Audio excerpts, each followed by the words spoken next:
Well, ladies and gentlemen, last week I was in Halle an der Saale in Deutschland. Deutsche Bodenkundige Gesellschaft. Wir haben da auch einen Vortrag gemacht. I will go in English in a few moments.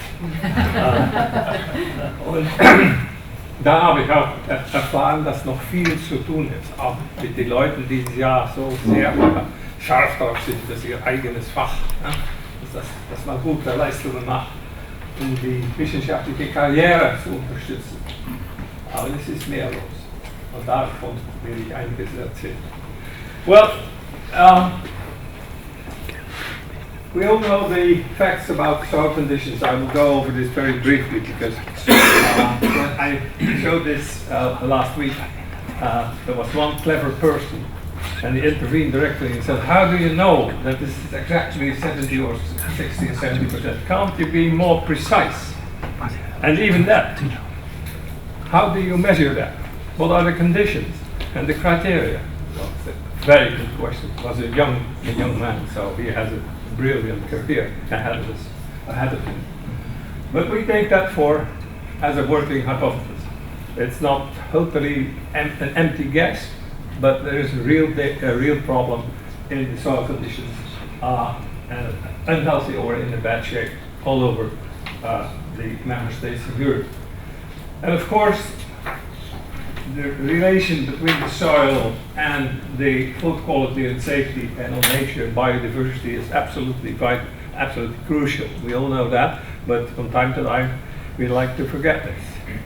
But it is one of the essential elements in soil science, and practitioners and soil scientists together, I will come to that later on, which is of great importance to invest in. Well, the European Commission had a brilliant idea because 6 years ago, they asked themselves, all this scientific research piled up and financed by taxpayers' money, what does that help us? Well, it's a very good question, and politicians from time to time raise very good questions. Not always, but from time to time they do. And therefore, they asked Mariana Mazzucato, who was a well-known economist at the London School of Economics. She recently wrote a book about consultants. You should read that. The consultancy industry. But she said, if you want to do something with all the knowledge that is at hand and piled up in books and articles and journals, you should concentrate on what you want to realize. And you should take the example of the famous moonshot in the government of the United States. It was Kennedy at the time, and they formulated a moonshot mission. They said, we want to have a man on the moon within 20 years. And all scientists, the practitioners, technicians were concentrated on that goal. We should have a man on the moon, or a woman on the moon, we would like to say nowadays, in 20 years. And it was successful, we all know. But this concentration on this specific goal is vital to use all the scientific knowledge and technical abilities that are present. So the mission board took over this idea and they formulated 5 missions. One mission about cancer, one about climate change, of course, one about resilient climate cities, and one about oceans and coastal waters, and one about soil and food. So I'm the chairman of Soil and Food, and the other 5 are very prominent people also.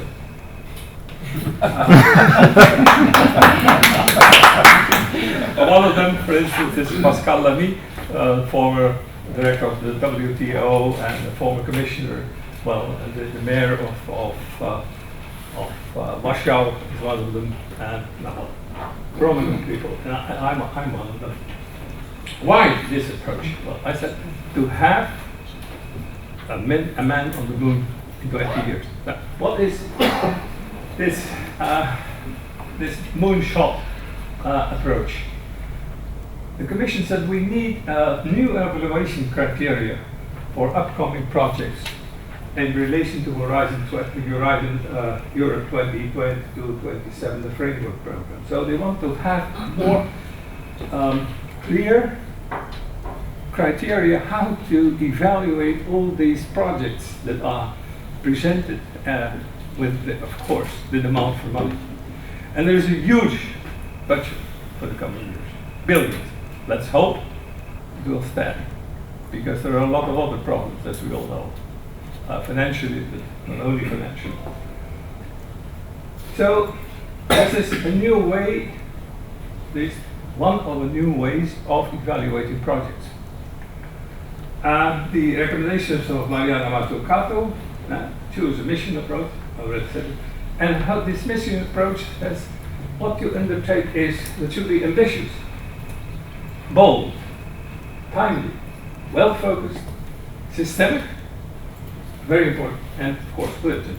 With soil and soil contamination and soil and food is urgent, as we know. So soil is one of them, and the mission goes specifically for soil and food. The mission goal here, we formulated to ensure that 75% of soils are healthy by 2030 and are able to provide essential ecosystem services. Now I have to dwell a little bit on that. First, the mission as a apparatus, so to speak, to come to new evaluation criteria. How do you organize it? Well, they selected, Commission Services, I should say, selected 13 people from different backgrounds, different countries, different gender types, typically selection in at the European level. And these 13 people formulated after a few conferences together. That was all before COVID, so we met in Brussels every month, of every 3 weeks, and we formulated this mission goal. 75% of soils are healthy by 2030. And I say, what is the health of soil? How can you define it? And we formulated the criteria. We said, able to provide essential ecosystem services. So not only food, but also other ecosystem services, so biodiversity, clean water, storage of water, you name it. All the functions soil does have is healthy. But these ecosystem services should have a relation towards an horizon. And this horizon is the SDGs, the United States Development Goals. So there is a very clear connection between the goal, the definition of what this mission should deliver, and the horizon, the long horizon in which the Sustainable Development Goals are formulated. And we made an inventarization of how many of these SDGs fitted in with our mission goals, and well, you can easily see that 8 or even 9 of these 17 SDGs fit within this project. So that's the horizon. So you can say that this mission goal fits very well with the more fundamental approach of the SDGs. Well, let's just say you should in the end you can write many pages, but it's very important that you see in one systemic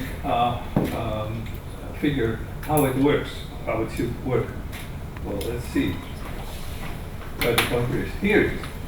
First, it's essential soil health. And soil health is delivering ecosystem services, and that text is a part of the Green Deal and the SDGs.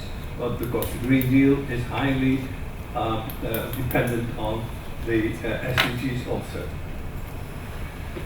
And what's important for soil health is our management practices, of course, and who do deliver these management practices or influence these management practices: consumers and industries, policies and regulation, and advisory services. Very important, and also science, of course. And around this, how do we realize this? There are this concept of living labs and lighthouses, and of course we need monitoring and framework, and monitoring framework and indicating. And around this all, you need, for the longer run, education, training, communication, and of course citizens engagement. So this is, in short, the essential element of our report, of the mission report. And we reported finally with a report, Caring for Soil is Caring for Life. It's now rebaptized by the Commission as a soil deal for Europe, but it's essentially the same, because the soil deal for Europe fits better in the Green Deal approach. Mr. Timmermans, who was the boss until recently, now we have imported him in the Netherlands back. He wants to become Prime Minister.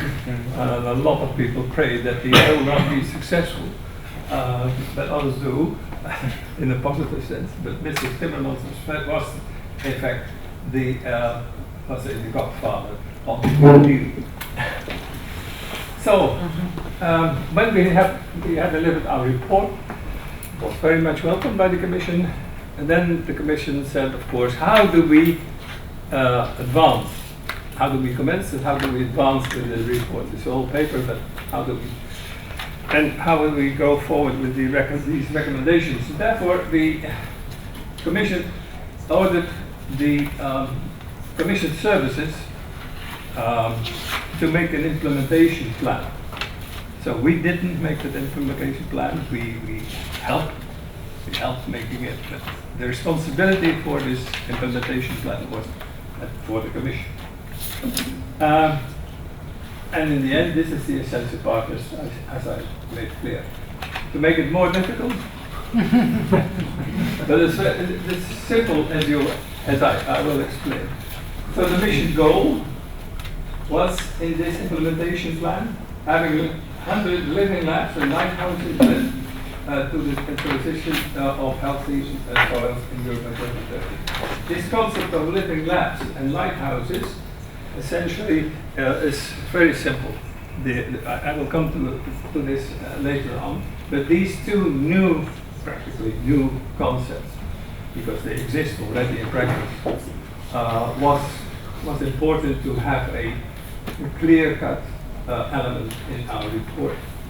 Of course, there are societal needs, and of course there are global EU and global policies. This all results in objectives, specific objectives with specific targets and its indicators, of course. And transversal, you need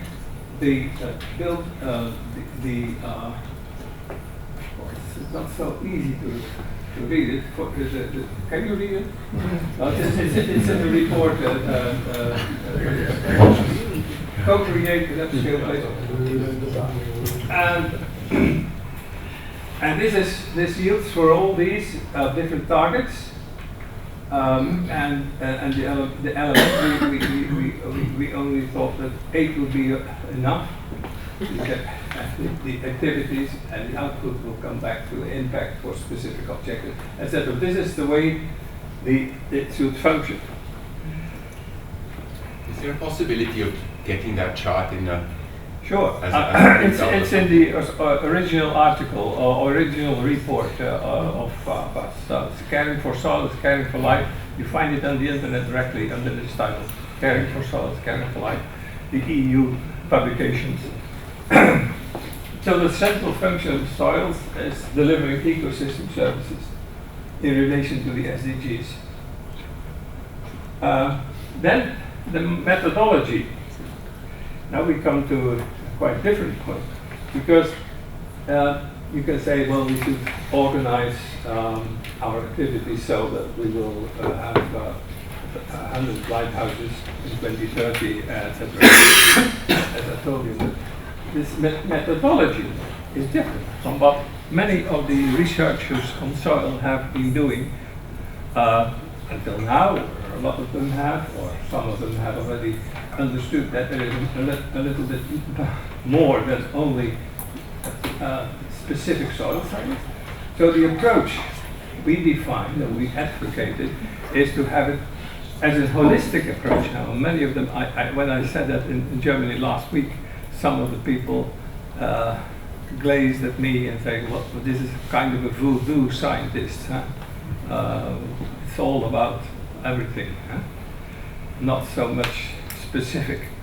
So, what is holistic? Holistic is the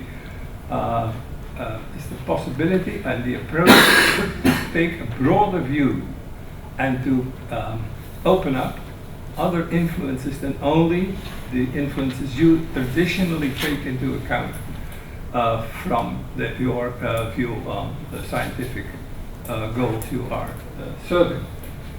It should be systemic, of course, should be systemic, integrated, well, this, in fact, this goes together, and multidisciplinary. Well, that's quite a thing, huh? That you say, if you want to make soils better, you have to take a methodology which is quite different from the traditional soil scientists' approach.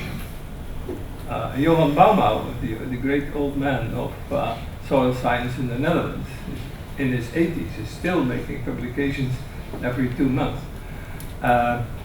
Says, we know a lot, and in many times we know enough. We should act. We should make it operational, and that's exactly what we try to do. Because in this approach, there are consequences for monodisciplinary practice, and Johan Bauma's very much stressed on this point. Step out of your specific soil science bubble and take open relations with other people, other scientists, even social scientists. Because if we want to change the management practices, it's not only technical issues that are at stake, but also psychological ones. If you have been learning from your father, your grandfather, you should do it in this way. This is quite a switch that you have to look at other possibilities and have to look at other possibilities to come to new results and take new ways of doing it. So psychology, but also economics. If you want to change your type of farming, this is a risk. You can lose your farm if you take the wrong road. If you take the wrong, road at the turnpike where you have decided to go. So this stepping out of the bubble, it went a little bit. It made some noise in Germany last week. It made some noise. What the hell does the man mean? Huh? But still, I think it's at least. I hope it's clear that we have to open up to other sciences, and therefore a creation of new broadened cooperation and networks, and that's quite new. So the mission implementation, the way forward. Where do we stand now? Because we had the mission, the mission report, we had the implementation plan, and now we go on further. The way forward. Very elementary is building up relations between scientists, practitioners, citizens, and city greeners. That my secretary said that doesn't go into my computer, so she has the greeneries. The greeners, so the people who I have to care for greening cities, because a lot of soil is in cities, and a lot of bad soil is in cities. So this is essential. the instrumentation of living labs and lighthouses. Now, what are these living labs? These living labs are combinations of scientists of different scientific backgrounds, as I met clear a minute ago, with farmers, foresters, interested people, citizens, consumers even, or NGOs, to discover and discuss and discover new ways of management practices in exploiting or using the soil.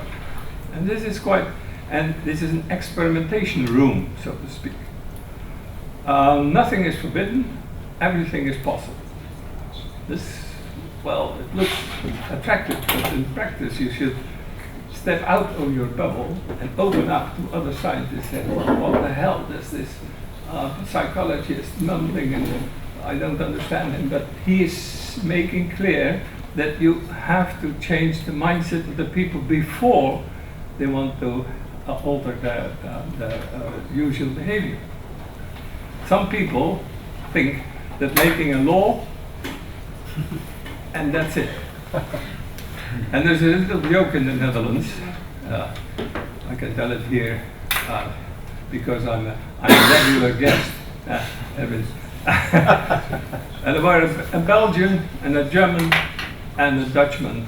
They stood at the beach on the dike and said, "Well, what are you going to do with climate change? And the sea level rises meter this about meter per 30 this century. What are we going to do?" And the Dutch said, "Of course, we are making the dikes a little bit higher. We do that for more than 100 years, 200 years." And the Belgians said, "Well, we don't think it's that bad. Wait and see." And the Germans said, "Well, we make a law that forbids the sea level to rise." You know, some people think that making a law ends the problem. In my view, a law is a codification of what the general willingness of the people at the end of a process of transition in their mindset is prepared to realize. And that's my big difference with Mr. Timmermans. Mr. Timmermans sits on regulation. And I always say, and I'll come back to that later on, I always said, you have to win the hearts and minds of the people. Wait and see, there will come a little bit more. But making laws is so to speak, is helpful and in some ways essential. There is no lead in our kraftstof, because we made a law that it shouldn't be there. It's very effective.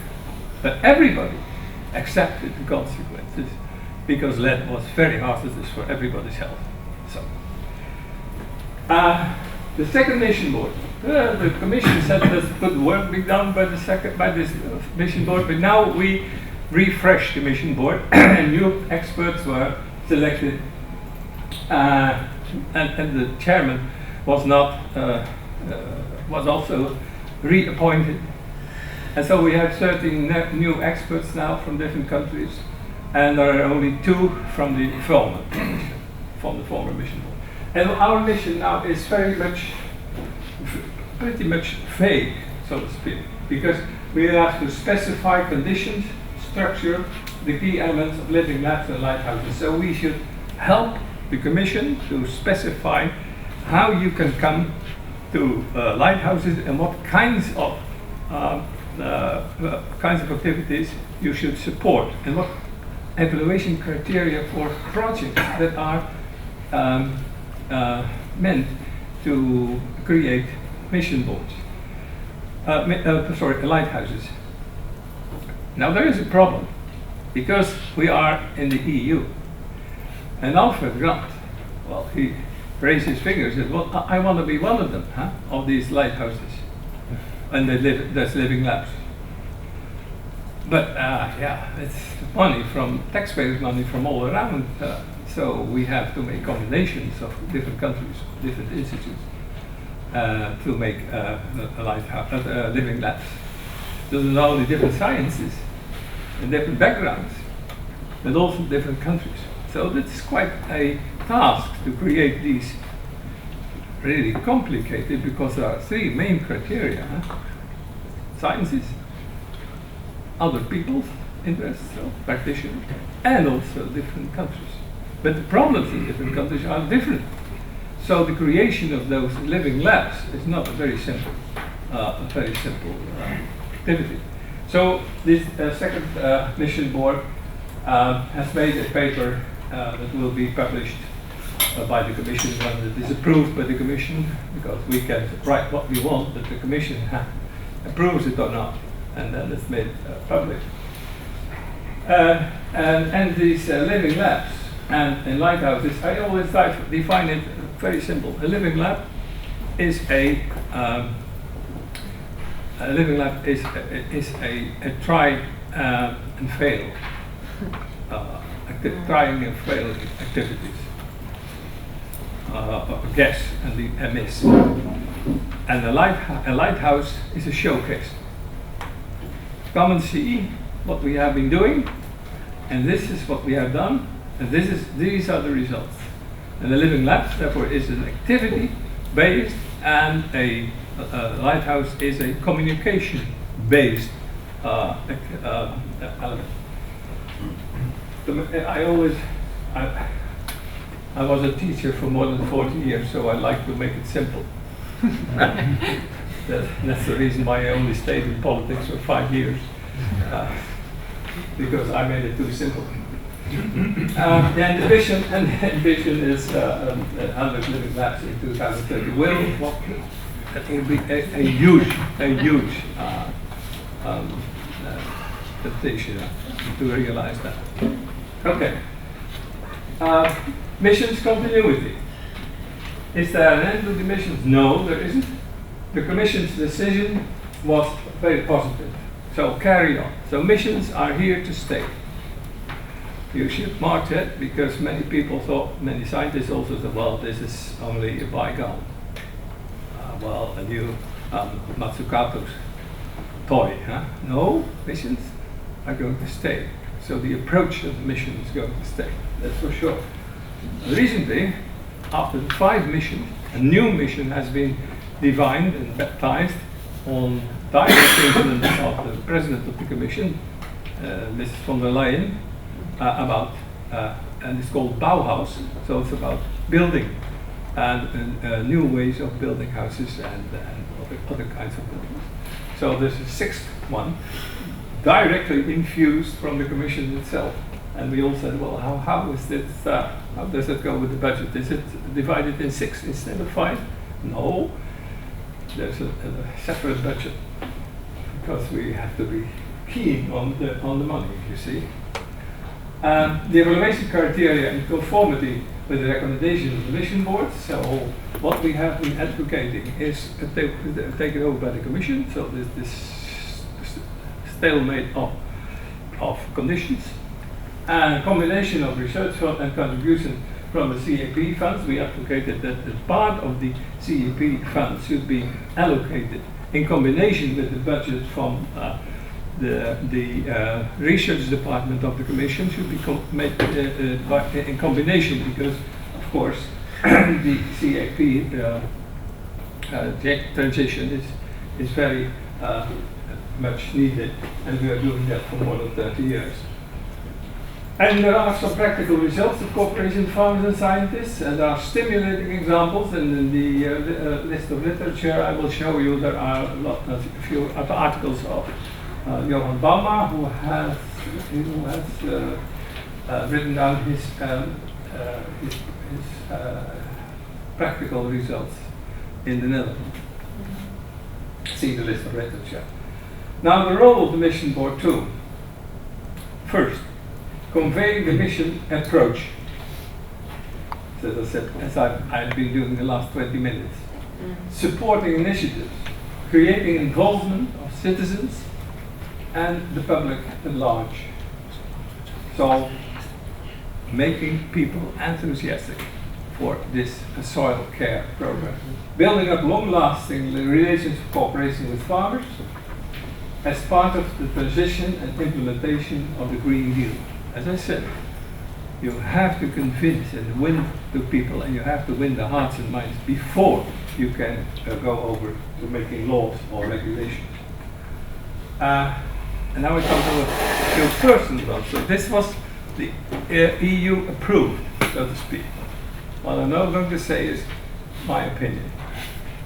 I can speak freely here. Yeah. And I can leave the building if you don't agree. You're welcome. First, there is a legal framework that has been prepared by the Commission services for a soil directive. You know, the soil directive was outvoted a few years ago, and now there is a new concept. My point is we should learn from the past. And one of the big elements for learning from the past is the nitrate directive. The nitrate directive is not the oldest one, that's the birds directive, but the nitrate directive is a very old one, more than 25 years old. And the principal character of the nitrate directive is one size fits all.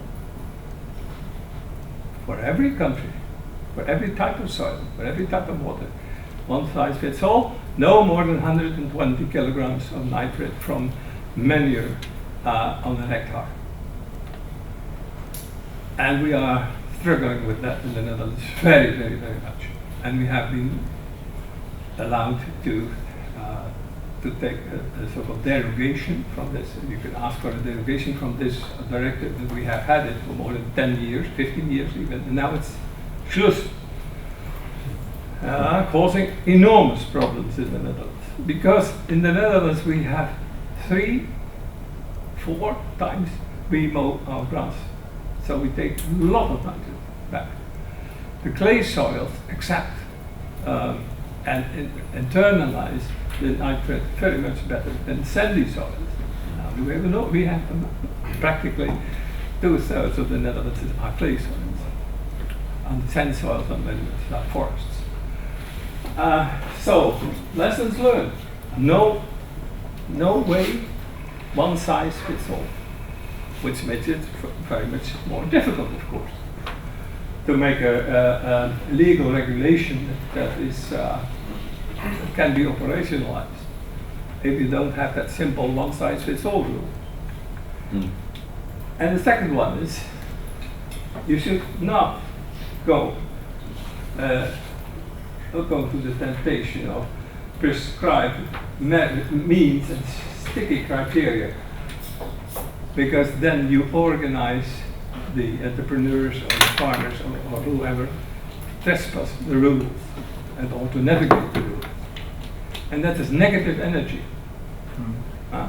You should instead make transparent, clear and binding objectives and room for maneuver in specific situations. It makes it very much more difficult, of course, I know, but reality is difficult and reality is complex.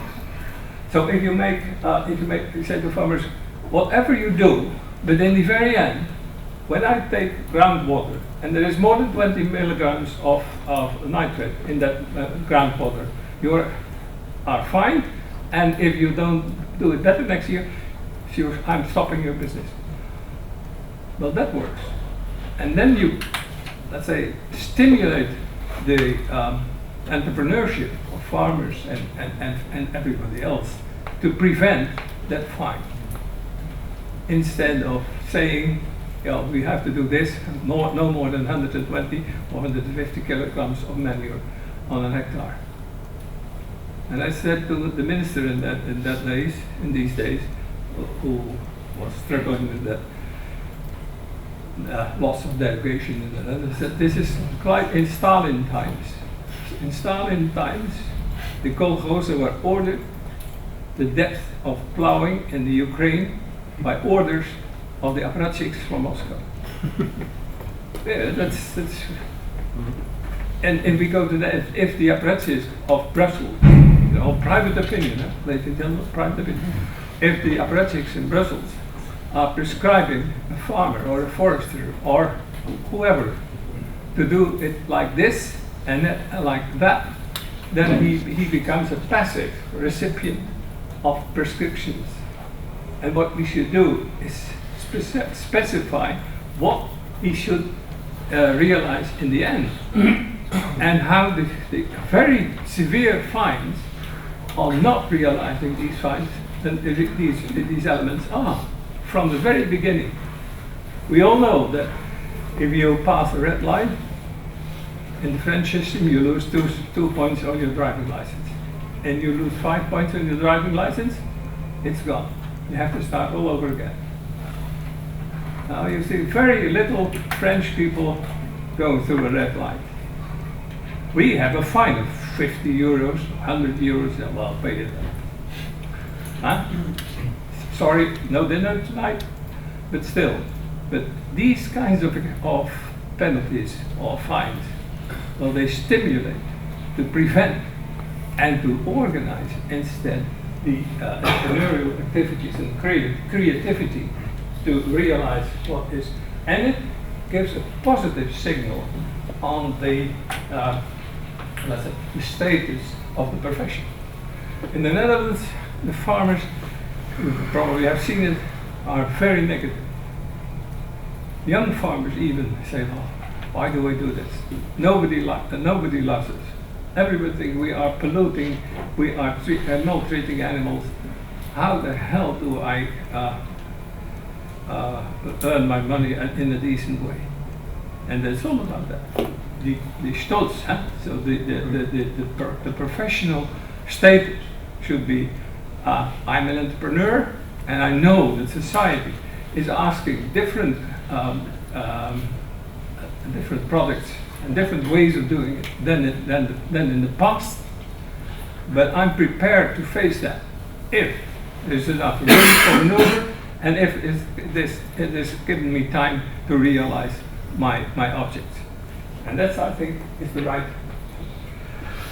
So prevent the tendency to navigate the rules without realizing the targets. And the last thing I want to make sure, that there is a new concept of welfare taught, ladies and gentlemen, from a highly materialistic towards a general concept of well-being for all creatures. The Western world, many years, have been thinking that we have unique standards of value. And these standards of value are yield for everybody in the world. Now we experience that is no longer true. The Western values and the Western ways of thinking about humanity, etc., is no longer a unique and all over the world existing system. No longer. There are huge breakthroughs in that thinking. Think of China. Think of what the G20 was doing. They didn't condemn Putin's aggressive war. They didn't. And we in the West say, well, these are huge crimes against humanity. But a lot of people say, well, it's a local conflict. Don't intervene. More importantly, the materialistic elements in our Western view will go over to the general concept of well-being. What is essential in life? And that's the process. This transition to other values, what is really mattering for human life, is going on step by step. It will take some time, and this whole project of the missions, and specifically in soil science and health, is one of the elements. That's one of the proofs that this process is going on. So, dear soil scientists, mark the point of time you're living in, but this is, in my view, what's going on. The well-being of all creatures. And that should be served by science and by humanity. Well, we will do our best, and I hope to be next year one of your guests also.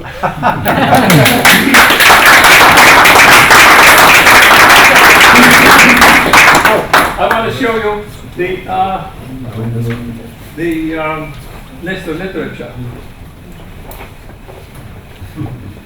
You can see, you take a picture and then you have it all.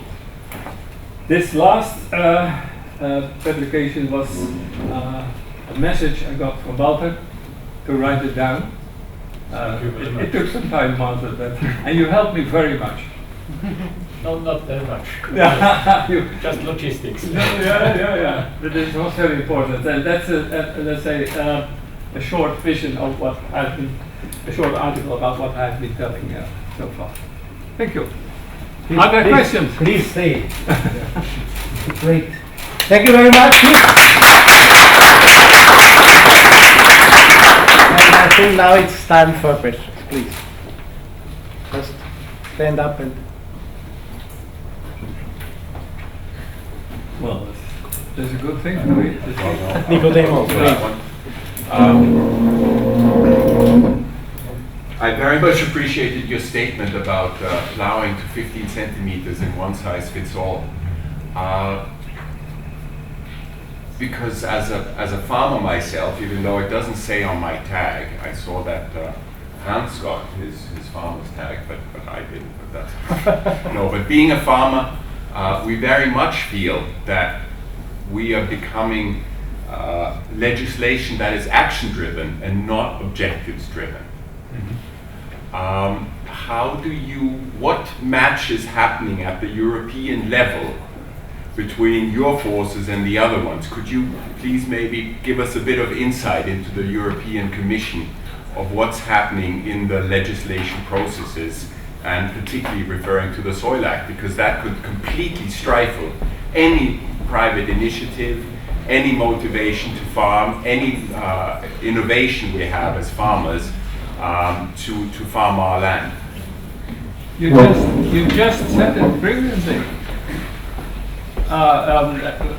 You see, the European Union is not a union of people of the same opinion, the same race, the same language.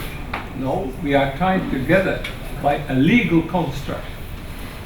And the legal construct is based on economic advantages of combining those activities. So the common market, for instance, is a purely economical driver. It's simple, one currency, it's very economical. I can pay practically everywhere with the euro. So the EU is held together by legal constructions. That is what you should bear in mind. After the First World War, Europe was divided practically by people bending over a map and saying, well, let's take this line, that's Hungary now, and that's Czechoslovakia now. Not looking at the people who live there, their language, their tradition, their interests. It was decided by politicians who even didn't know what the cultural differences between the Czechs and the Slovaks were. And that is exactly what I fear in Brussels, that they want to prescribe how we should act. And they don't know what is going on in practice. And these legal forces, this legal straitjacket could be very hazardous for what is needed, namely a transition to making things better. As I said, from the materialistic economic way of seeing what welfare is to well-being. And I think farmers have an essential role in that transition process. They stand at the forefront of all the other transition, the energy transition, the climate adaptation, etc. There is no great transition more important than the transition of the farmers, of the farmers profession.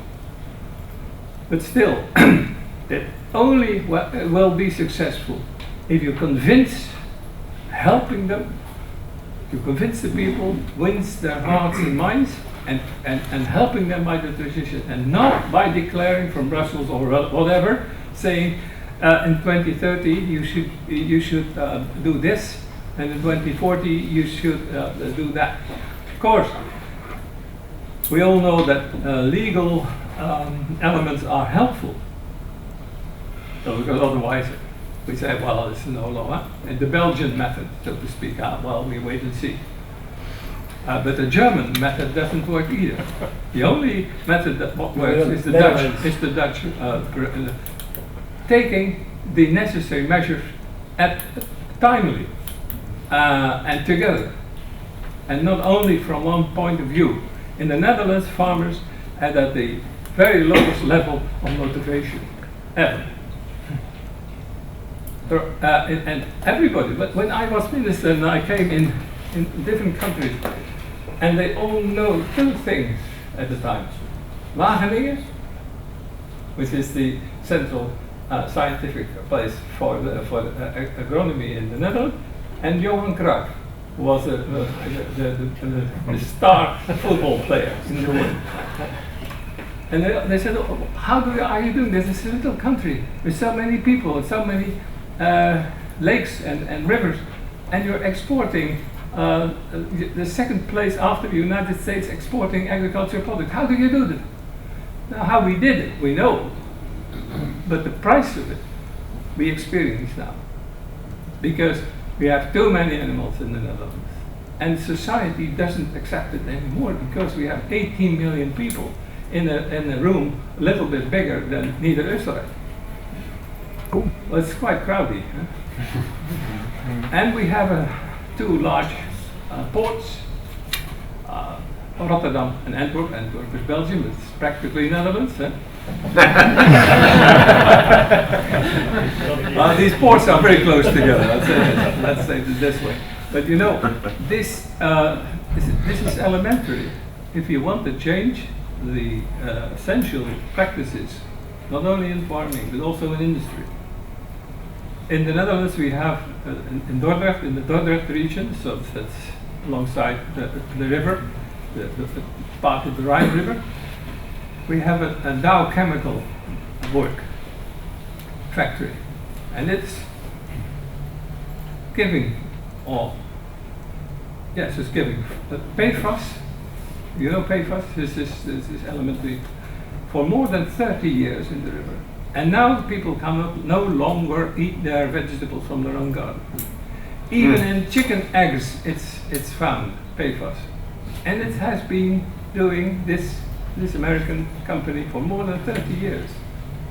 Now where is the legislation? The legislation was there, but nobody want to attach and want to have grip on that American solid company which has so many people at work. These are the problems that we should face. And it's not only agriculture, but industry also. We have the steel industry. It's absolutely clear that the north of the steel industry, we mostly have southwestern winds in the Netherlands. That cancer is 2- or 3-fold more present there than in the other parts of the Netherlands. You don't do anything about it because it's a big economic interest. 8,000 people are working there. These are the changes that we need to say, well, what essentially do we earn if we calculate in euros, or do we calculate in the best for mankind? So the welfare instead of well-being instead of welfare. And this is a process that's going on. I don't know whether it's an answer to your question.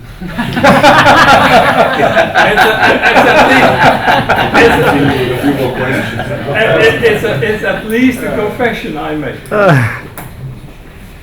So I won't put your scheme under pressure. Thank you very much.